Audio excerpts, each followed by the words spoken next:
прачытаў назву кнігі, мне падалося, што ведаеце, што мне адразу прыпомнілася? Мы русские, с нами Бог. Россия нигде не заканчивает. Вось такі. У чым розніца? Чым адрозніваецца ваша назва ад вось гэтага мы русскія, с нами Бог? Тлумачце, калі ласка. Гэтая назва ўзялася з маладога фронту. Яшчэ 30 гадоў таму, калі мы пачыналі МФ, патрэбны быў такі кіткі дэвіз, які бы патлумачыў, чаму мы змагаемся за Беларусь. Беларусь гэта святое. Вот Беларусь это сям'я. Беларусь гэта бацькава хата. Беларусь гэта вот нешта тое, што ёсць у сэрцы. Беларусь гэта святое. І тут ідзе гаворка пра тое, што выразіць словамі цяжка на ўзроўні, может быть, эмоций, может быть, нейкіх успамінаў. Вот просто ёсць святло, ёсць яркае святло, і вот Беларусь гэта святое. Назва светлая, святасць. Тут ўсё нават больш прыгожа, чым у там России, з намі Бог і так далей. У нас Беларусь гэта святое, падгрунтаваныя гісторыі. Самі мы людзі светлыя, вочы ў нас ясныя, лён, соль, прыгажосць. А што я тут такая з неяснымі вачыма зараз запрашу. А вось калі нешта адрозніваецца. Зато блішчаць вочы. Як блішчаць? Таму што ўбачылі Беларусь. Так-то, калі б не прыехала, дык і не заблішчэлі. Аб чым кніга ўвогуле? Вось што менавіта вы кажаце, стаіць гэтая назва Беларусь это святое на падмурку гістарычным. А што такого ў гісторыі ёсць? Што дадае нам гэтай святасці нейкай. Ну, гэтай пакуты, гэта крыж, без якога не бывае ў васкрасення, гэта такая асаблівая місія яднання ўсіх хрысціян на свеце. Вось узялі ўсе і падзяліліся на 3 канфесіі. Одну, значыць, там знішчае, грызе, а ў Беларусі яны ладзяць сем'і мяшаныя з розных канфесіяў, храмы адной, другой, трэцяй канфесіі належалі. Вось святасць, это святое. Ну і уласна кажучы, у нас жа святыя ўсіх канфесіяў у Беларусі. Ёсць і каталікі святыя, і праваслаўныя, евангельскія хрысціяне. Рэдка ў якой іншай краіне такое будзе. У Беларусі ёсць. Ну і ўрэшце рэшт, просто ось глядзіш, здавалася б, краіна простенькая, празрыстая, што тут такога? А вось як вада. Вось як вада. Яна светлая, яна чыстая, яна бруіць, яна крыніца. Такая вось Беларусі ёсць. Але ж вы, па-першае, сказалі, што гэта пакуты. Ось першае ваше слово. То бок гісторыя Беларусі, гэта гісторыя болю атрымліваецца. Так і ёсць. Так, а жыццё гэта праз боль. Калі баліць, значыць жывы. От жыве Беларусь, яно адкуль? Жыве Беларусь, лічыце, што это баліць Беларусь. Без болю ніяк, нараджаемся з болем. Як нараджае жанчына? Яна ж нараджае з болем, а потым не памятае сябе ад радасці, бо з'явіўся чалавек на свет. Боль это калі мы качаемся, от прыгожа хочам выглядаць, качалка, праз боль ніяк інакш. Вось, боль баліць за нешта. Мне неабыякава тое, што адбываецца. Баліць. Значыць, жывы. Значыць, все добра. Значыць, рухаемся ў слушным кірунку. Ну, а яшчэ раз скажу, пасля крыжу абавязкова васкрасенне. Так што будзе яшчэ і класна, будзе яшчэ і трыумф. Але сама перамога, яна ж дасягаецца не тады, калі там все ўскідваюць рукі, пачынаюць шумець і трыумф, класна, супер. Не, перамога дасягаецца якраз тады, калі праз боль, праз не магу, ты кажаш, я ведаю, дзеля чаго мне жыць, я ведаю, дзеля чаго перамагаць. Вось тады праходзім гэтую кропку незвароту і наперад. Вось я працытую. Я бачу беларускую гісторыю крыжа і васкрасення. Гэта вы самі зараз сказалі таксама, так? Колькі разоў нас ламалі, колькі разоў спрабавалі ператварыць у нішто і колькі разоў Беларусь уставала. Калі мы гаворым пра тое, што нас ламаюць, спрабуюць ператварыць у нішто, а мы зноў устаем і так цыкламі, так, хвалямі. Так. На які этап зараз у нас? І як доўга нам до васкрасення? Думаю, што этап у нас вырашальны. Таму што такога размаху беларускага руху і такіх пакутаў у гісторыі апошніх дзесяцігоддзяў прынамсі не было. Таму, думаю, мы рухаемся да вырашальнага рывочка. І ён наперадзе, і мы павінны быць гатовыя да яго, і мы павінны ўсведамляць, што ўжо адштурхнуліся ад дна і ідзем угару. Мне здаецца, што галоўнае пытанне зараз это быць падрыхтаванымі, быць загартаванымі для таго, каб скочыць. Але ж, вам падаецца, ці будзе у нас увогуле нейкі гістарычны перыяд без болю? Ці ўжо Беларусь без болю і не Беларусь увогуле? І неяк будзе не утульна, я не ведаю, без болю.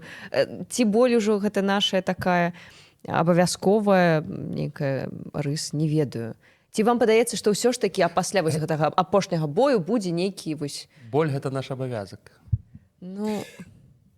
Святасць, яна таксама пра боль, і праз боль яна дасягаецца. Але, канечне, Бог не дае выпрабавання звыш сілаў. Таму абавязкова будзе і час, калі можна будзе паразмаўляць пра кветкі, пра прыгажосць, калі можна будзе адпачыць, легчы пад сонейкам. Але, ну, калі мы перажывем свой боль, будзе боль бліжніх, будзе боль суседзяў, будзе боль усяго свету, нікуды мы ад гэтага не дзенемся. Зараз жа мы, беларусы, рассеяныя па ўсім свеце, як пчолкі, збіраем самае лепшае з кожнай краіны, каб потым вярнуцца ў Беларусь з перамогай, вось самае лепшае, самы досвед пераняць у Польшы, у Літве, у тым жа самым Лондане, в Амерыцы. Потым прыносім гэта ўсё ў Беларусь. А для чаго? Не толькі ж для таго, каб самім было добра. Чалавек не жыве для таго, каб яму было добра самому. Ён жыве дзеля таго, каб несці гэта святло і несці радасць іншым. Таму будзем несці радасць іншым. І там, канешне, без болю ізноў ніяк. А як ратаваць Расею? Беларусь 500 гадоў спрабавала ўратаваць Расею ад яе самой, ад яе цемры. Ну, 500 гадоў, так, это нормальная задачка. 17 мільёнаў квадратных кіламетраў, 150 мільёнаў насельніцтва. Ну, паспрабуйце вы давесці гэтых людзей, п'яных, у гары, значыць, якія там свецяць праваслаўныя святары ракеты, а потым дзяўбуць, значыць, суседзяў. Ну, як гэта? Это трэба ратаваць, і трэба беларусам, ніхто акрамя нас. Байпрасвет выпусціў 2 тамы кнігі «Патаемная спадчына». Гэта казкі пра беларускіх жанчын, без якіх нашу гісторыю проста немагчыма ўявіць. 12 гісторый, там Софья Гальшанская, Эмілія Плятар, цётка Геніюш Ларыса, Марія Калеснікова там ёсць таксама, Алена Аладова і іншыя. А ведаеш, хто напісаў казачку пра Алену Аладову? Ведаеш? Я ведаю. Марынчка ваш напісала, вось. Таму не проста рэкламная інтэграцыя, амаль сямейная рэкамендацыя вам. Это гісторыя пра тое, як перадаваць дзецям беларускую мову, гісторыю. Не праз нудны падручнік, а праз казку, праз прыгожыя ілюстрацыі. Я таксама пагартаў тут. Моцныя гераіні. Гэта ж таксама вельмі істотна. Вось, набыць гэтыя цудоўныя кніжкі можна на Кірмаш, kirma.sh. Спасылачку даем у апісанні, каментах. Ёсць першы том, ёсць другі том. Можна купіць амаль 2 тамы разам. Вось, а па прамакодзе YouTube Buy будзе зніжка 5% до канца мая на увесь заказ. Вось ваша мадэль, это мадэль пакутніцкая, так? Яна мне неяк нагадала гісторыю, такіх гісторый шмат, жанчыны ў сям'і, у аб'юзіўнай сям'і, калі там вось яна жыве, нібыта няма куды дзецца. І кажуць, ну так та, і нават і падругі кажуць, ну так ёсць, такая твоя доля, ён же зарабляе, ён же ж там вось машина у цябе ёсць нармальная, умовы жыцця у цябе больш-менш там выносныя. Ну што ты ўжо? Ну доля такая жаночая. І вось калі вы кажаце, што в Беларусі такая доля, неяк мне не падабаецца мне гэта, ведаеце. Згодзен, хтосьці можа гэта не прымаць, але вот жанчына, пра якую вы кажаце, это практычна святая. Яна ідзе шляхам святасці, і у вечнасці магчыма, што муж, для якога яна рабіла ўсё, апынецца ў пекле, яна апынецца на небёсах. А можа, удваёх на неба пойдуць. Мне б хацелася, каб яна апынулася ў бяспецы, а не ў гэтым доме. Каб у жыцці ўсё ж такі яна адчула, што трываць боль гэта не пра сямейныя каштоўнасці. Мне падаецца так. Згодзен, але калі яна выбрала гэты шлях, і калі яна ідзе ім, то буду перакананы, яна проста вось ідзе да святасці. Это можа быць у нейкім сэнсе і вобраз беларускага лёсу, але тут трэба разумець, альбо мы Беларусь, альбо мы штосьці іншае. Ну тады беларусы зараз, як вось гэтыя ахвяры дамашняга гвалту, зараз, прабачце за гэтую аналогію, чакаюць святасці сваёй. Калі гэта ўсё адбываецца. У нашай хаце зараз адбываецца гвалт. Абсалютна. І шмат хто з беларусаў кажа, не вынось ссор з ізбы, вось гэтыя, знаеце, такія наратывы пастаўковыя. Ўсё ж такі гэта, усіх такое адбываецца, усіх гвалт тут у хаце, і мы пацерпім неяк. Ці гэта не такое нерозум ахвяры, якая чакае святасці, а не змяняе нешта. Гэта ненармальна, але тут не проста цярпенне, а тут перамагаць зло добром. Калі адказваць злом на зло, гэта спіраль яна рана ці позна проста разносіць, знішчае, разбурае от дашчэнту аднаго чалавека і інша, незалежна ад таго, хто першы пачаў. А калі спрабуеш перамагаць зло добром, калі спрабуеш адказваць на зло усмешкай, клопатам, ласкай, это рана ці позна кранае сэрца любога доўгатэрміновага гвалтаўніка. Я не кажу зараз пра Лукашэнку, таму што здаецца, што ў яго сумленне цалкам спаленае, але гаворка ідзе пра сотні тысячаў іншых гвалтаўнікоў, якія кожны на сваім месцы вот гэты народ гвалцяць. И это мапавец, который приходит и дочурку там приголубливая увечары. Это и чиновник, который, значит, там, сами разумеете, да, чем занимается зараз. Все гэтыя люди, это сотни тысяч наших громадян, белорусов, вот яны зараз у таким выпрабаванні. Люди, белорусы, культурой, мовой, терпением, любовью спрабуюць іх пераканаць, что так жыць нельга, трэба жыць по-іншаму. Вось гэты узор святасці яны з'яўляюць. І для мяне, конечно, это не меншыя героі, чым змагары, якія ў турмах, чым мы, якія за мяжой робім тое, што не могуць рабіць нашыя суайчыннікі там.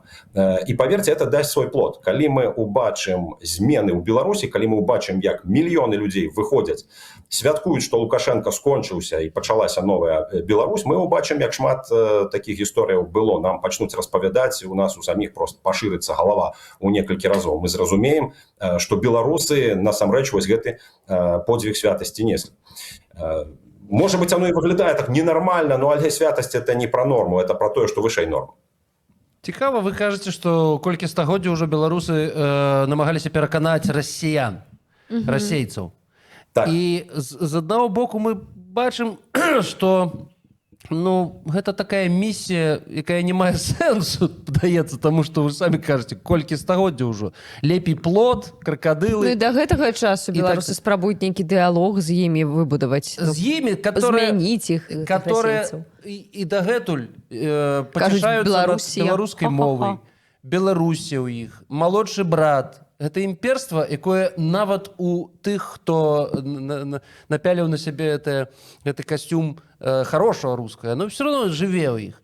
Дык навошта той дыялог? Ці не, дыялог ён заўсёды павінен быць. Але якім ён павінен быць? На якой мове з імі весці дыялог? Хаймарсамі, плот з кракадыламі, ці насамрэч все ж такі, як вы кажаце? І ці мае ўвогуле сэнс любоў з імі нешта спрабаваць, калі ўсё гэта дрэнна скончваецца заўсёды? Тут сэнс у тым, што трэба выбіраць сапраўды. Тут трэба выбіраць альбо хаймарсамі, альбо мігамі, альбо кнігамі. Тут альбо адно, альбо другое. І я, напрыклад, як вернік, я выбіраю другі шлях. Таму што нават калі ў гэтым жыцці не ўдасца пераканаць і дасягнуць, не ўдасца разбурыць эту цемру ў самой Расіі, то в жыцці вечным мы гэта ўбачым, у гісторыі мы гэта ўбачым. Тое, што адбываецца зараз, адбываецца з Украіны, адбывалася, яшчэ раз кажу, это стагоддзямі у гісторыі Беларусі, Украіны, калі побач была Расія. Это практычна адзін в адзін. І геноцид, і знішчэнне людзей, і хлусня, і прапаганда, гэта все ўжо давно знаёма. Пра гэта Зенон Пазняк уже распавёў, нашы гісторыкі распавялі. Але тым не менш беларусы упарта, пакаленне за пакаленнем, Дастаеўскі, Глінка, Навадворская, наогул мільёны, Алексіевіч, мільёны людзей вучаць расійскую мову, спрабуюць іх пераканаць, што па-светламу, па-харошаму, па-божаму, это вось так і так і так, но в адказ бачаць, што бачаць. Тым не менш, нейкія пакаленні і цэлыя мільёны людзей у Расіі успрымаюць это святло. І мы бачым там яркія постаці, якія рабілі сусветную культуру.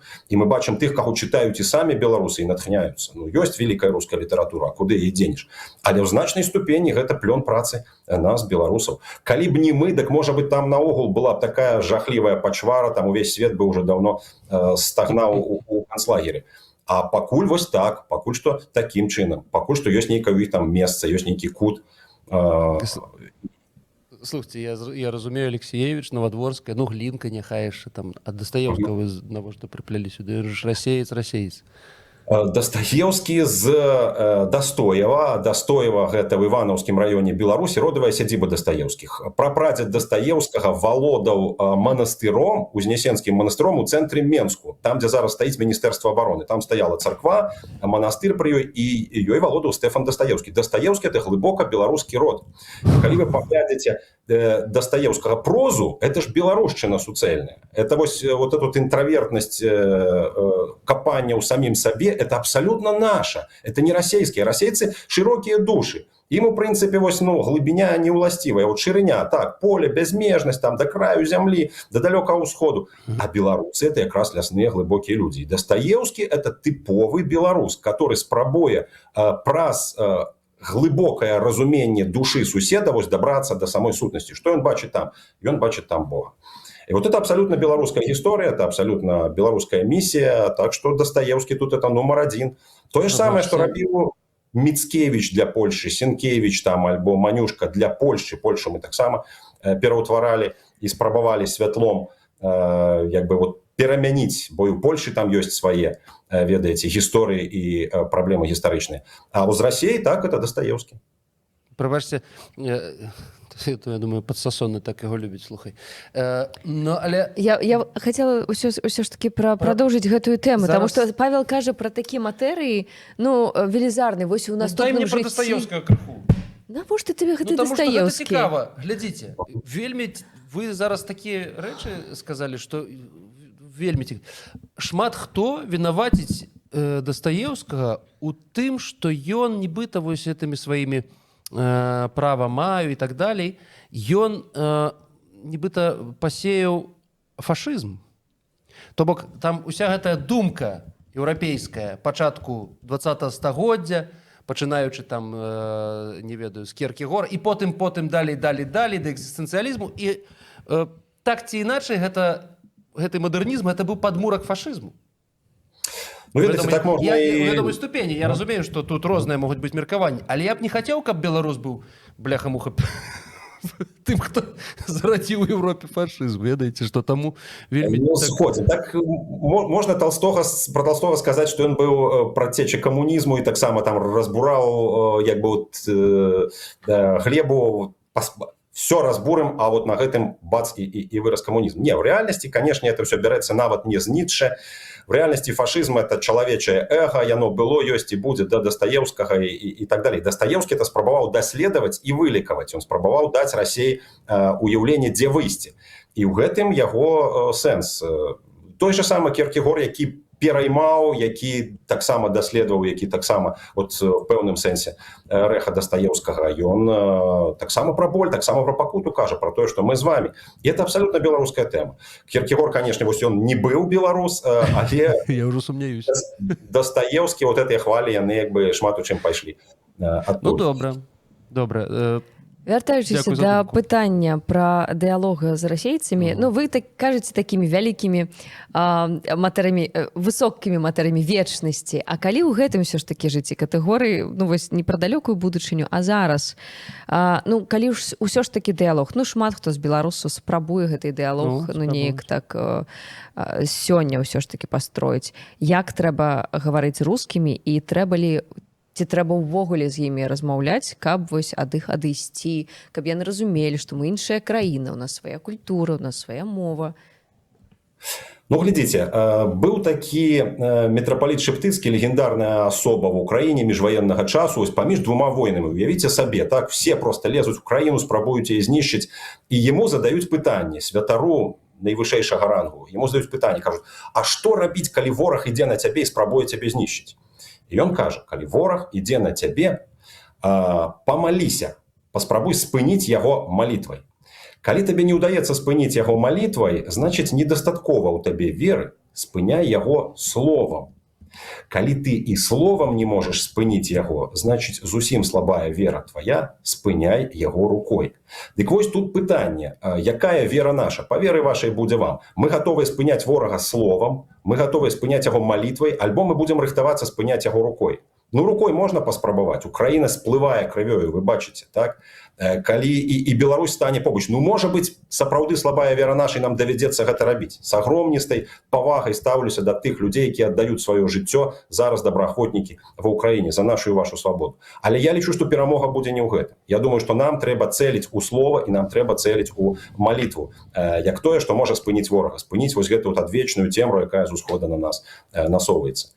І тады сапраўды толькі так кнігі, культура, мова.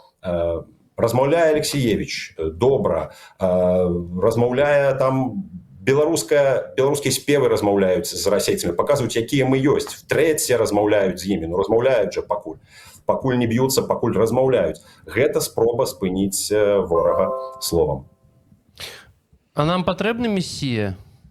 Таму што, глядзіце, зараз беларусы выйшаў Ціхановскі, не тое, ён нешта Ціхановскае, ну таксама не тое, Бабарыка, ну дзе твои там тыя самыя такія громкія заявы? Няма. Калеснікава, дыялог з Лукашэнкам, не тое. І ўсе нібыта чагосьці ад кагосьці чакаюць. Патрэбны беларусам нейкі месія такі, каб як Лукашенко, вершын 2.0, каб павёў, каб прывёў. Все правильно. Але у нас ёсць вечны месія, да якога ішлі Ефрасіння Полацкая, Кірыла Тураўскі, Скарына, Леў Сапега, Каліноўскі, Багушевіч, Купала, Зенон Пазняк. Гэта Ісус Христос. Ісус Христос, які размаўляе па-беларуску. Вось гэта і ёсць той месія, якого все чакаюць і шукаюць. Все хочуць убачыць Ісуса то у Ціхановскім, то ў Зеноне, то у Калеснікавай. У рэальнасці Ісус Христос навекі той жа. І калі мы звернем увагу на яго, вот тады мы зразумеем, як спыняць ворага малітвай, напрыклад. Нават не словам, не рукой, малітвай. Павел, гэта ж адзін з галоўных вершаў кнігі, так? Ісус Христос размаўляе па-беларуску. Так. Ці можаце прачытаць нам невялікі атрывачак? Добра, давайте зараз і зробім. Кніжка сама, ось яна. Давайте, шукайце. Гэты, ну, калі ідзе гаворка пра Ісуса Христа, які размаўляе па-беларуску, то все адразу пачынаюць пытацца, ну як это так? Няўжо Jesus was black? Няўжо ты лічыш, што Христос беларус? В рэальнасці Бог ведае усе чалавечыя мовы. І, канешне, беларускую мову ён ведае вельмі добра, я думаю, што цудоўна, таму што гэтую мову ён даў нашаму народу. І хвіліначку. Калі ласка, спакойна. Так.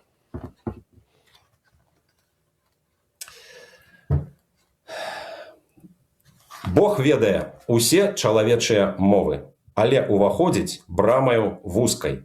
Для беларусаў асобнае слово. Христос размаўляе па-беларуску. Мова не проста радзімка мілая.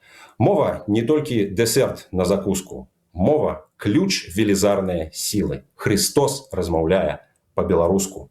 Ён унутры нацэлены ў неба, як фейерверк гатовы да пуску. Молішся?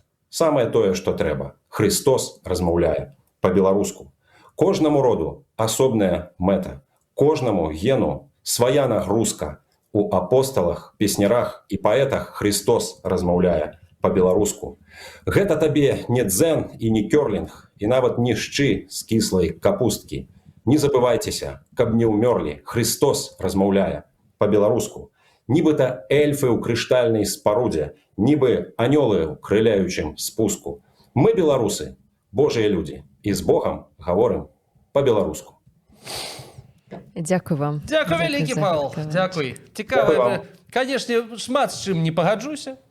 Канешне. Але, ведаеце, моя мара, каб вось мы сядзелі з вами дзе-небудзь. У Беларусі. Ага. І вы мне сваё, я вам сваё. І ўсё гэта пры камерах, і пры людзях. І людзі б самі... І кагор на стале стаіць. Хто? Не, кагор потым. Людзі б ужо самі вырашылі, хто тут ім больш, так сказать, падабаецца. Вельмі...